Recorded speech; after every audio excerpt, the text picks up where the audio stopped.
Hello everybody, I'm Jimmy Fantastic and welcome to the official 2025 World Championship Round of 16 preview and predictions video. As you can see, we have a very nice bracket now with flags and scores on it, and you can see the final 16 have been decided. This will take place over the next 10 days. People have got plenty of time to play their games. Best of 3. If there isn't a winner after 2 games, they'll have to play a third. So you can win with a win and a draw. And then the quarterfinals, semi-finals, and final will all take place over the weekend, 5th, 6th, and 7th of December. And Misspelled Tree will be hosting it, and she'll be joined by myself and Andy Davo in a TV studio in Paris, and we'll be streaming it on the Nacon Twitch channel. So that will be amazing. And that's where the money starts. So this coming round is to see who makes the money, who makes the final 8, which will all be the that's all going to be crammed into one weekend. That's going to be grueling. So can look at them in game now. You can see there for all the flags and stuff, right? So you know who people are. I'm not going to go too into this. I'm going to make this a bit quicker, with them only being 8 games. Shouldn't take too long, should it? So first up, we've got Justicium versus World Satar. Both very, very good players. So this is Justicium Undead versus World Satar Norse.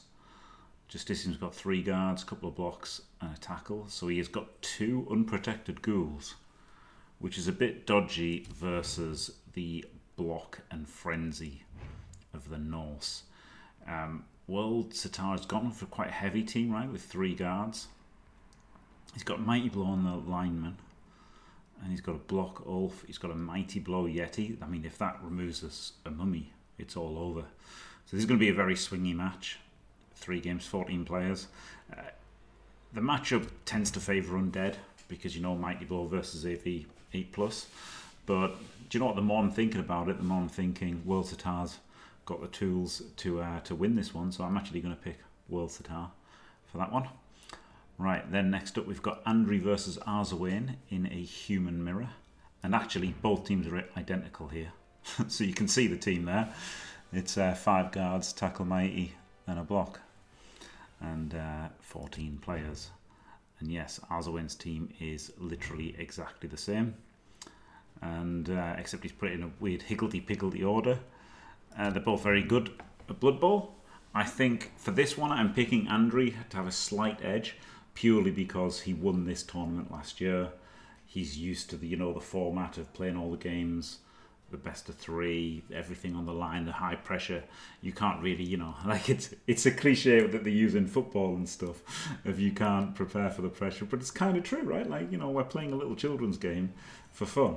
And now when there's money on the line, and the pressure to perform and stuff, it's different than just normal games. And, we've seen people crumble under the pressure and other people thrive under it. And, Andri is the champ. He's been there, done it. Everyone else is somewhat unproven. Well, speaking of which, Andy Davo isn't unproven. He finished 3rd last year. Andy Davo versus Jay Leave. All World Alliance Mirror. I believe these teams are identical as well. So we've got block thrower, block catcher, block ogre, guard everything else apart from a tackle mighty, and 13 players. And then if we look at Jay Leave, he's also got the 3 blocks, the guards, and the tackle mighty. So yeah, identical teams. It's an interesting one because Jay Leave has got a bit more experience with All World Alliance, but I do think Davo has the coaching edge. And I think that's going to be enough of an edge to, make him favourite. Now, of course, in any 3 games, anybody can win a game of Blood Bowl. And, Jay Leave is still good. He's just not as good as Davo, in my opinion. But he's certainly good enough to, win 2 out of 3 games. Or win 1, draw 1, right? That's all you've got to do. Win the first game, to get lucky the first game, win, and then draw the second game. So, these are all really close games, even if I think one has got the coaching advantage over the other, or the racial advantage. Next up, we've got Mr. Paige with his Black Hawks against Lamar and his Dark Elves. This is hilarious, the Mighty Ones. He's taken 6 Mighty Blow Black Hawks.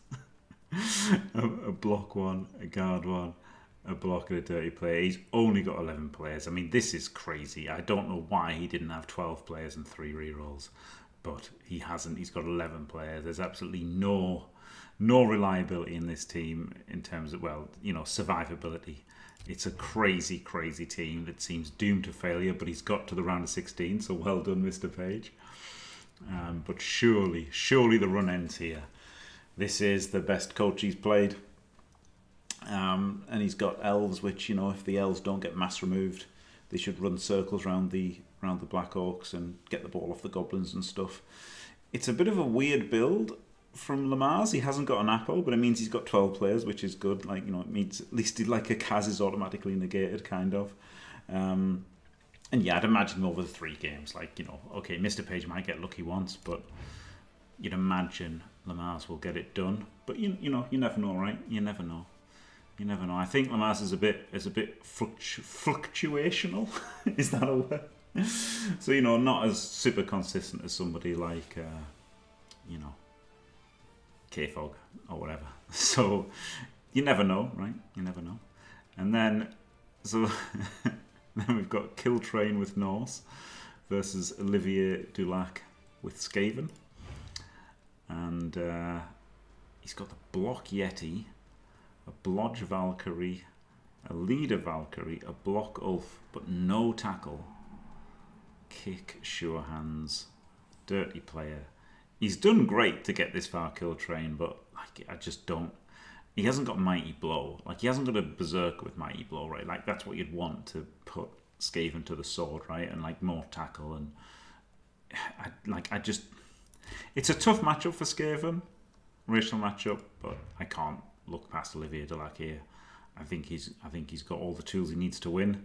But you know, you never know. He might get Norsed, right? He might get Norsed, and he might lose it. But pretty standard team, Skaven. I'm definitely going to pick Olivier Dulac to win that one. And funny enough, it's a similar kind of thing in the next one. We've got Crystal Hunter versus Toast Guy with Bogner. Crystal Hunter has got a pretty standard team. He's got a wrestle instead of a sidestep, but you know, everything else is the same.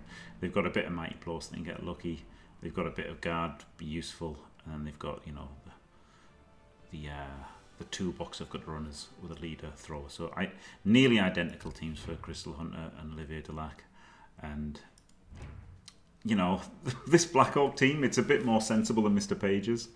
He's got a block troll, which is incredible. He's got loads of block Black Orcs.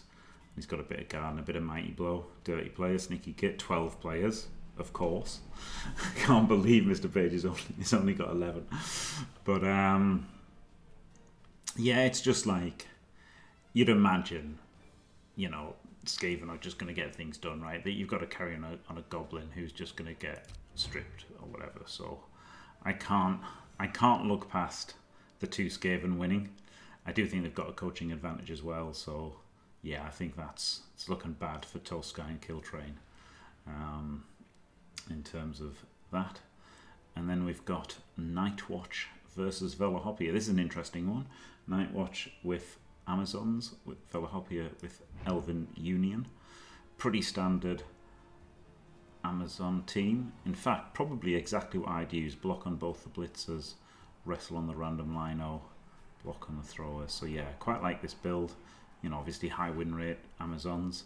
Also not against a tackle Mighty Blow team, right? There's no tackle Mighty Blow in this section of the draw. So Nightwatch might be fancying himself to get the final.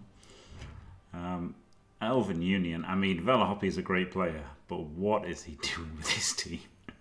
He's got 2 dodge elves, and he's got 3 rerolls plus leader. But he's got a sneaky kit that I don't think's made 1 foul in the entire tournament. He's got a dodge tackle stack. He's got this guard. The guard does help for the dagger, but he's got a couple of wrestlers. I hate the team. I'm sorry, Veli. But like, you know, they're still elves, right? They can still win. I think Veli has a coaching advantage on Nightwatch, but I think Nightwatch has the edge on teams, so I'm going to give Nightwatch as my prediction there. And then we've got Tector with Lizardmen up against Purple Chest with Dark Elves. Tector here, he's gone for the absolutely standard 6 block. I think that's the best way to do it. It's Chameleon Skink, 2 rerolls and an Apo. Perfect build. Great build. And PC has gone for his PC build, which, like, see, this is perfect for the groups, right? It's great if you've got a coaching advantage. You've got, you know, really good players, 4 rerolls, tons of agency. You can roll loads of dice and make things happen. This is great for getting out of the groups. The problem is going to be is in the knockout stages when he's playing really good coaches, and you know it's going to come up a bit of a wall. But luckily for him, Dark Elves match up quite well versus Lizard Men.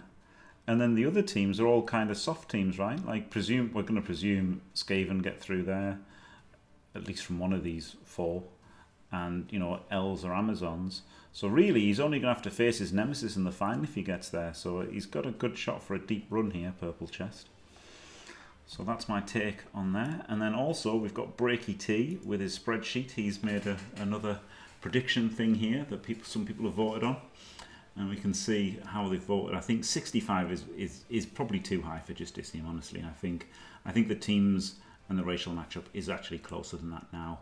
I would make World Satar a very thin favourite, you know, like 51 or something. Similar with Andre, like, this is a crazy split here. I've got no idea why that's so one-sided. I'd make like Andre 52 or something. I think Davo versus J-Leave probably is about that, right? About, 63-37. That seems about right. But, you know, obviously, J-Leave totally capable of winning that game. I think Mr. Paige should be maybe about 20-25 versus Lamar's. And I think the same for Killtrain and Tosca, right? I think there's, like, a lot of name recognition in this, right? People are just seeing Olivier, Dulac and voting for him and stuff. And same with Chunter. I think there's actually, you know, it's Blood Bowl, right? I think there's a much higher chance for these guys to you know, kill a load of players and do all right. I think similarly there, Nightwatch versus Veli, right? I think the teams are so more skewed, like not that skewed, right? Because they're still elves, but I do think they are skewed towards Nightwatch. So I'd make like Nightwatch like a 51 or something, or maybe 50-50. That's a really hard one to call. And then PC, I don't think should be that high versus Tector. I think maybe a 55-45, something like that. Maybe a 60-40, maybe 55-45. I honestly think it's a pretty tough matchup, the Lizards. Depends how well the Lizards play. I guess PC goes high risk, high reward as well, doesn't he? Which makes it harder to judge exactly where the percentage is. But there you go. Anyway, there's the predictions. You can vote on those if you want as well, until the games start, which you know, can start any time from today. But I think the first one scheduled is for Monday at the moment. But right, that's it for the video. So there you go. So I should do the 8, right? So the 8 that I think we're looking at is Justicium, Andre, Davo, Lamar's, ODL, Chunter, Nightwatch, PC. Which I think is 3 people the same as last year, right? Which is Andre, Davo, and ODL. Makes sense. But anyway, there you go. That's the video. I will, of course, cast as many of these live as possible. I'll cast them all at least as replays, and they'll all be on Twitch and YouTube. Thanks for watching, everybody. Don't forget to leave a like and subscribe, and stay fantastic.